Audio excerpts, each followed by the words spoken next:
भूल का परिणाम दंड ही है।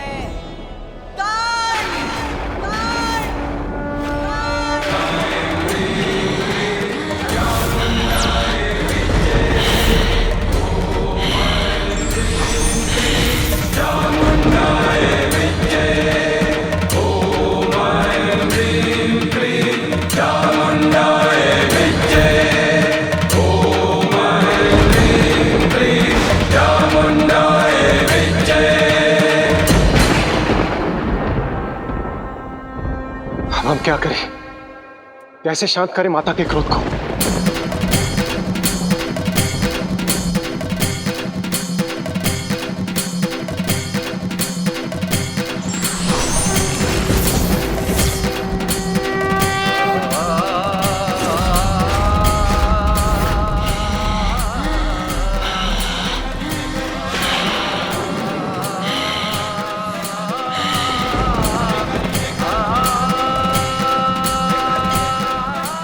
अवश्य माता विष्णु के आवेश अवतार परशुराम जी को दंडित करने वाली हैं।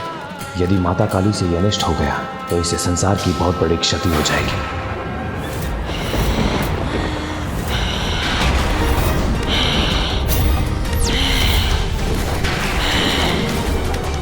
माता काली का क्रोध तो बढ़ता ही जा रहा है। अब इन्हें कोई नहीं रोक सकता, कोई नहीं।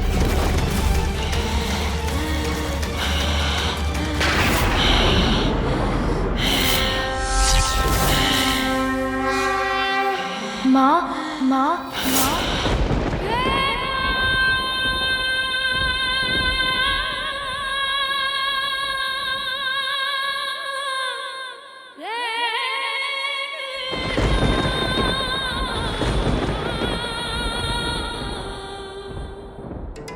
श्री गणेश जी कुशल है। संभव है माता का क्रोध शांत हो जाए।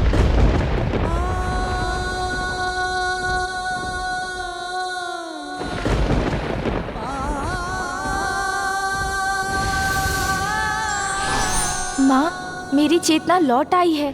मैं स्वस्थ हूँ। अब आप कृपया शांत हो जाइए।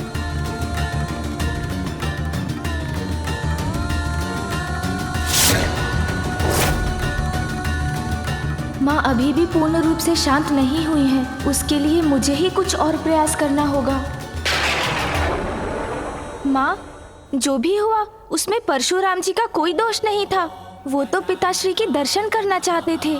मैंने आपके आदेश का पालन कर उन्हें प्रवेश नहीं करने दिया तो उन्हें क्रोध आ गया। आप ही ने मुझे बताया था ना माँ कि ये मामा जी श्री हरि नारायण के आवेशा अवतार हैं, तो इनका क्रोध तो स्वाभाविक है ना माँ। गणेश को ज्ञात है कि माता के क्रोध से उत्पन्न संकट अभी टला नहीं है, इसीलिए वो माता को समझाकर उनका क्रोध शांत करने का प्रयास कर रहे हैं। क्रोध में उन्होंने मुझ पर अपना परशु चला दिया, जिसे मैं रोक सकता था, किंतु उससे पिताश्री का अपमान होता।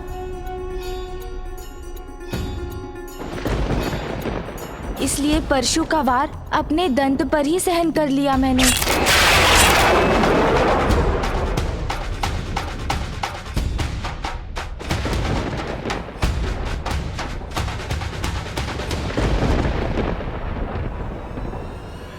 मुझे क्षमा कीजिए माता, गणेश को समझने में मुझसे भूल हो गई। महादेव के शस्त्र का सम्मान रखने के लिए गणेश ने स्वयं को आहत होने दिया। मुझसे भूल हो गई माता। बस बस बस।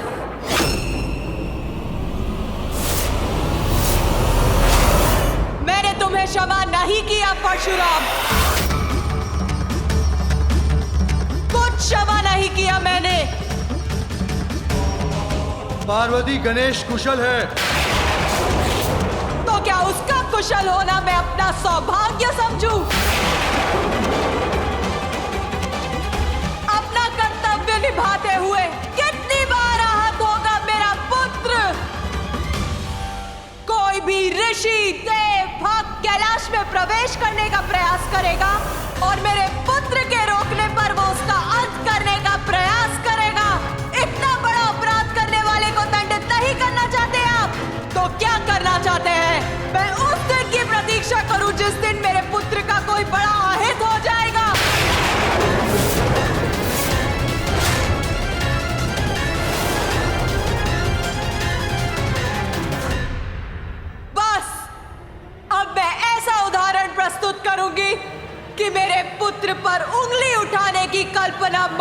से ही सबका हृदय कांप उठेगा।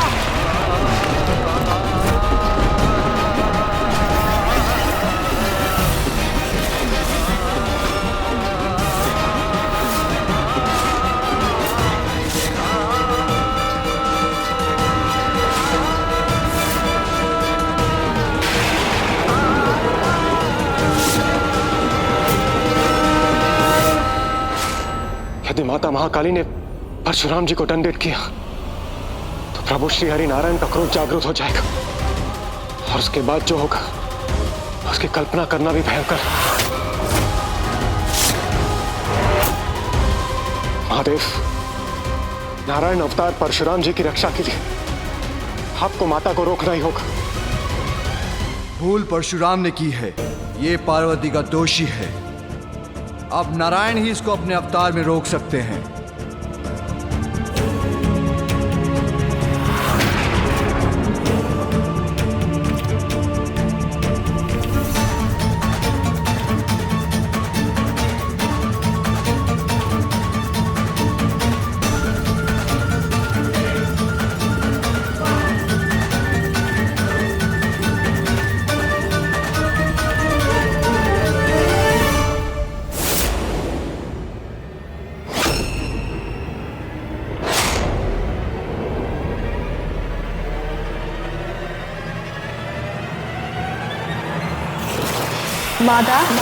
जयंती मंगला काली भद्रकाली कपालिनी दुर्गा क्षमा शिवा धात्री स्वाहा स्वधा नमोस्तुते।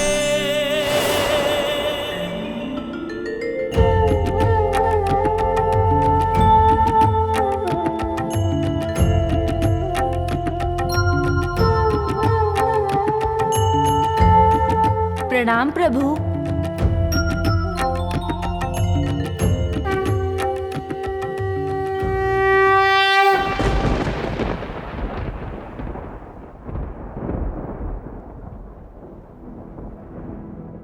काली महाकाली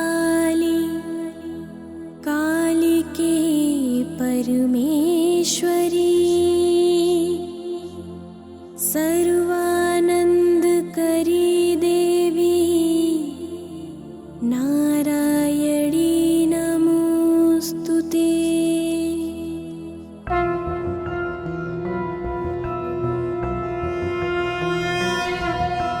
जय काली जय काली जय काली माँ,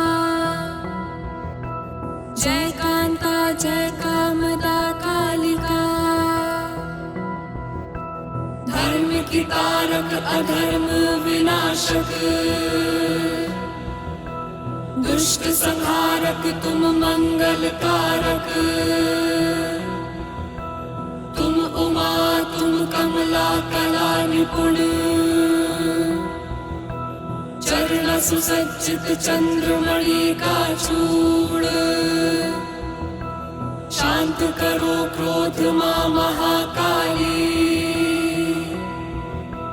करते विनय तुमसे है कुलपाली।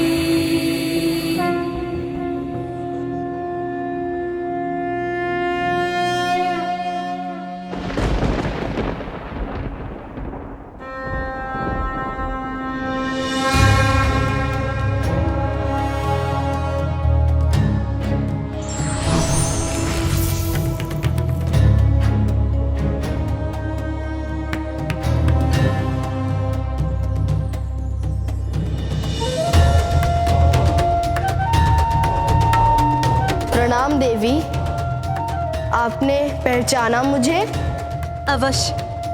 ऋषि कश्यप और देवी अदिति के पुत्र नारायण के पंचम अवतार को कौन नहीं पहचानेगा वमन देव जी।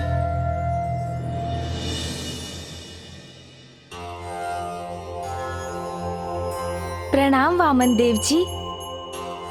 आपकी महिमा से कौन नहीं परिचित, जिन्होंने अपने 3 पग में ही संपूर्ण ब्रह्मांड को नाप लिया था।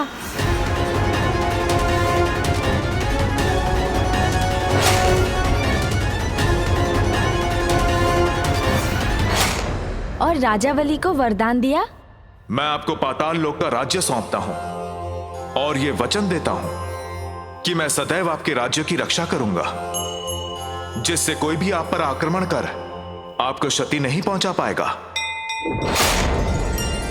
जिस प्रकार आपने प्रहरी बनकर पाताल लोक की रक्षा की, वैसे ही आज भवन के द्वार का प्रहरी मैं बना था।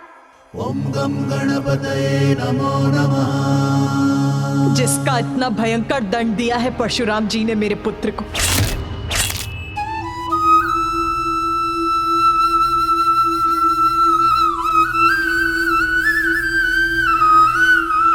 नियति को कोई कैसे टाल सकता है?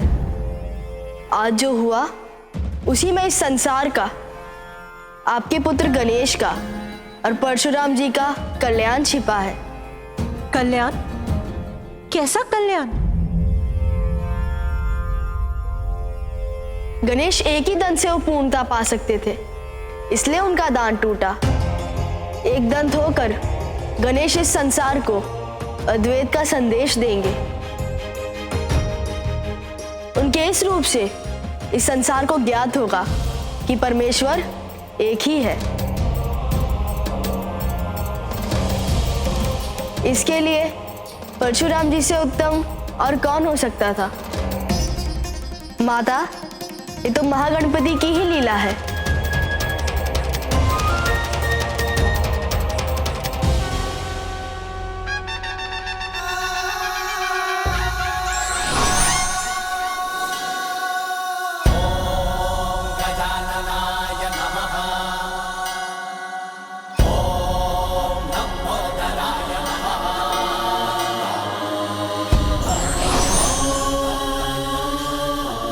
आज से गणेश को एक और नाम मिलता है, एक दंत, एक दंत, एक दंत, एक दंत, एक दंत, एक दंत। एक दंत महाश्री गणेश की जय। एक दंत महाश्री गणेश की जय।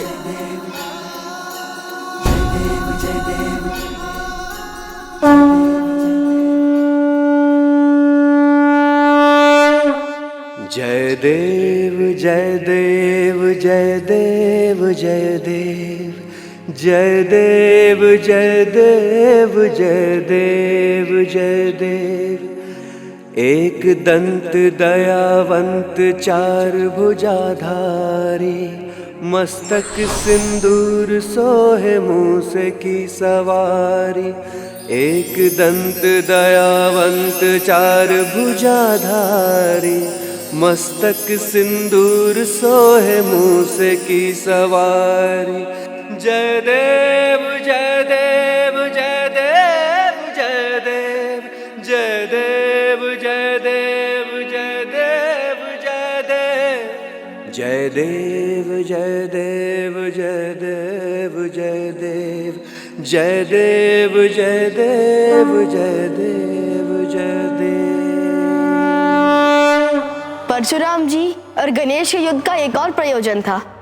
परशुराम जी द्वारा राजाओं के अंत के पाप से उनकी मुक्ति और उनका उद्धार।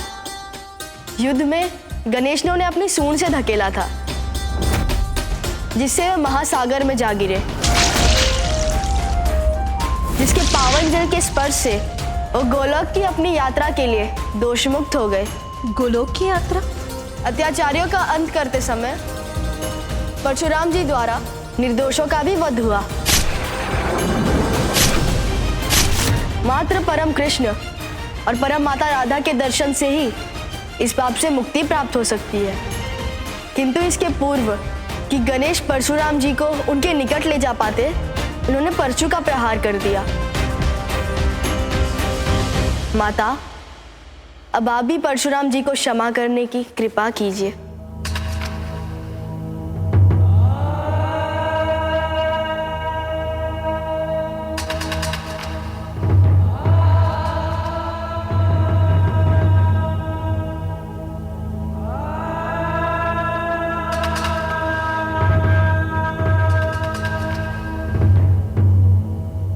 परशुराम जी, मैंने आपको क्षमा की।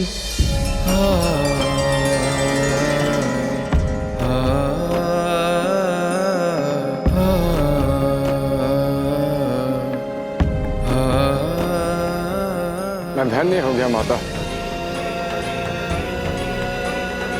धन्य हो गया महादेव।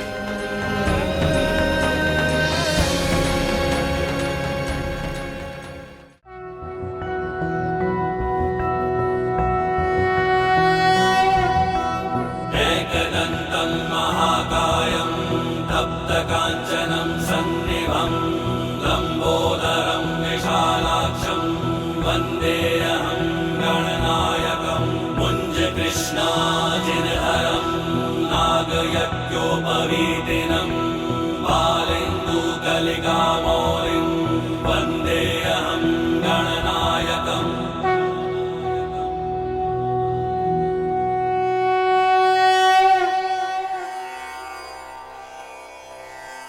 हे प्रभु, हे माता, आपकी कृपा से हमारी पूजा सफल हुई, उसके लिए आपको कोटि कोटि धन्यवाद। अब हमें यहाँ से प्रस्थान करने की अनुमति दीजिए। हमें प्रस्थान करने की अनुमति दीजिए।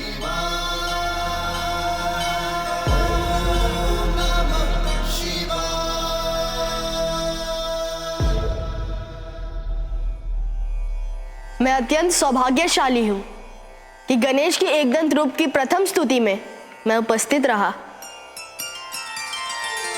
गणेश के इस टूटे हुए दंत की और भी महत्व है। इससे इस संसार की एक महान ग्रंथ की रचना होगी।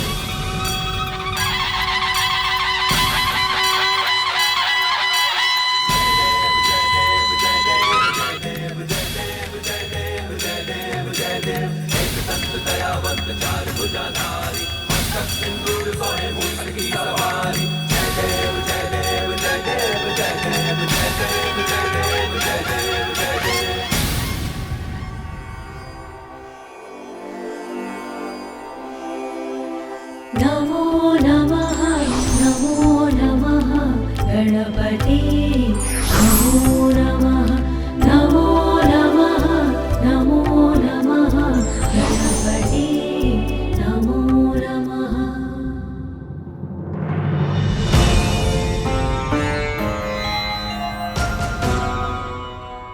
माँ,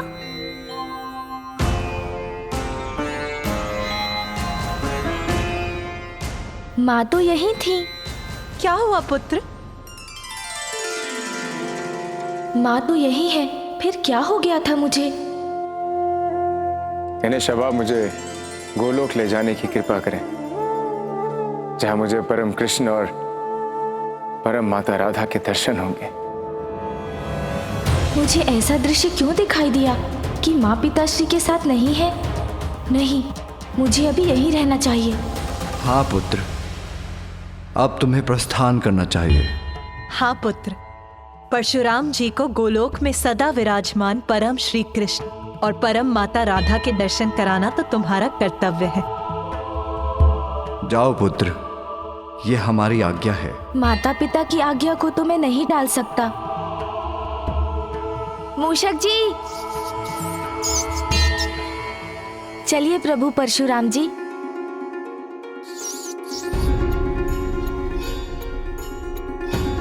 प्रभु तो स्वयं कितने भारी हैं, परशुराम जी को भी मुझ पर ही आरूढ़ कर ले जाएंगे तो मैं क्या करूंगा? मूषक जी, किसी सोच में हैं आप? विराजिए प्रभु। प्रणाम प्रभु।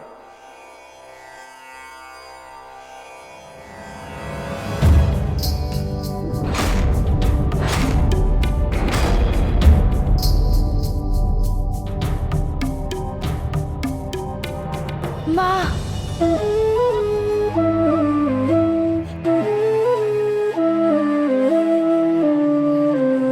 अरे पुत्र, क्या हुआ? कुछ नहीं हुआ माँ। बताओ पुत्र, अचानक क्या हुआ तुम्हें? बस आपका स्नेह आलिंगन करने का मन कर आया। शीघ्र जाओ और अपना कर्तव्य पूर्ण कर लौटो। मैं तुम्हारे प्रिय मोदक बनाकर यहीं तुम्हारी प्रतीक्षा करूंगी। पिताश्री, मेरी अनुपस्थिति में माँ का ध्यान रखिएगा।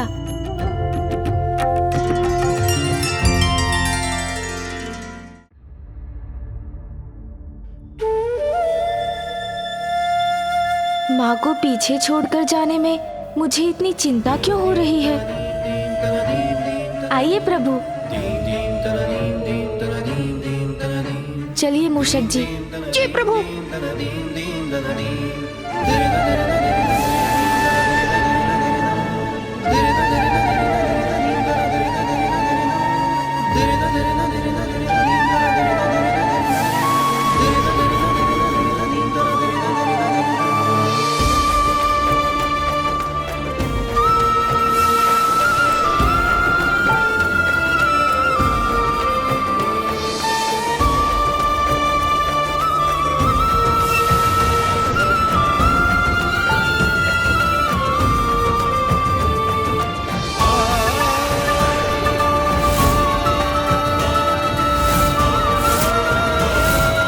पिताश्री और माँ की विशेष पूजा संपन्न हुई और उन्हीं के आदेश से मैं परशुराम जी को गोलोक ले जा रहा हूँ। तब प्रसन्नता के स्थान पर ये अज्ञात अनिष्ट की चिंता का आभास क्यों हो रहा है मुझे?